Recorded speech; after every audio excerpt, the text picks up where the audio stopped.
Hello, I'm Sheila Davies, Director of the Dare County Department of Health and Human Services. As we head into the holiday weekend, I am very concerned about the potential for rampant spread of COVID-19 based on reckless and irresponsible behavior.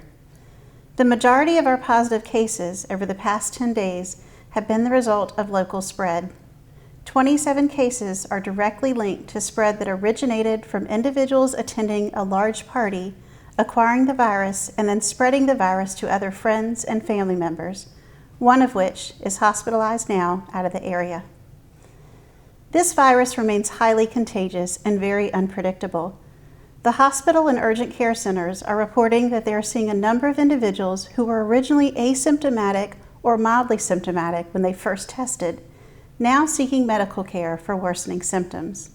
I remain very concerned that people may attend large gatherings over the holiday weekend and drop their guard for social distancing, wearing masks, and using hand hygiene. Given the presence of the virus throughout our community, this could lead to significant spread in the weeks ahead. I cannot stress enough how critically important it is to follow the guidance and North Carolina executive orders. Do not host or attend indoor gatherings with more than 10 people or outdoor gatherings with more than 25 people. Maintain physical distance of at least 6 feet from individuals who you do not share a household with. Wear a face covering if you cannot socially distance, and wash your hands frequently. These are all really simple to do. People just need to be responsible and do them.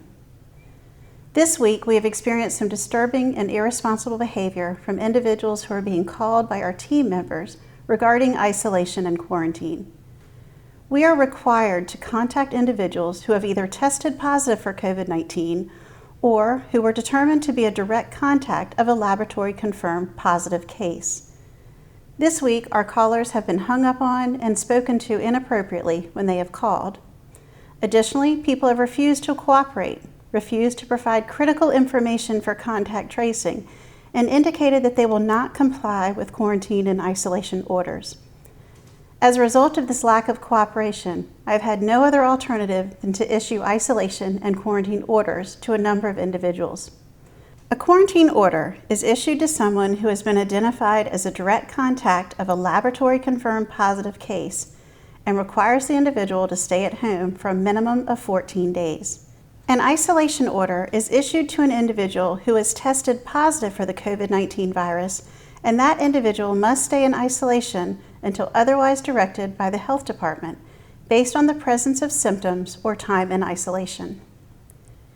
If you receive a call from our department, please be honest and cooperative. We are not making these calls because we think it's fun or because we have nothing better to do. We are making these calls because they are critical pieces of trying to control the spread of the virus. Our contact tracing and quarantine and isolation monitoring efforts can only be as good as the information we are provided. Likewise, the rate of COVID-19 infection in our community will be directly linked to how responsibly people act. I know the July 4th holiday celebrations will look different this year, but if we all act responsibly, we can at least help protect our community from the further spread of COVID-19. Take care, and thank you.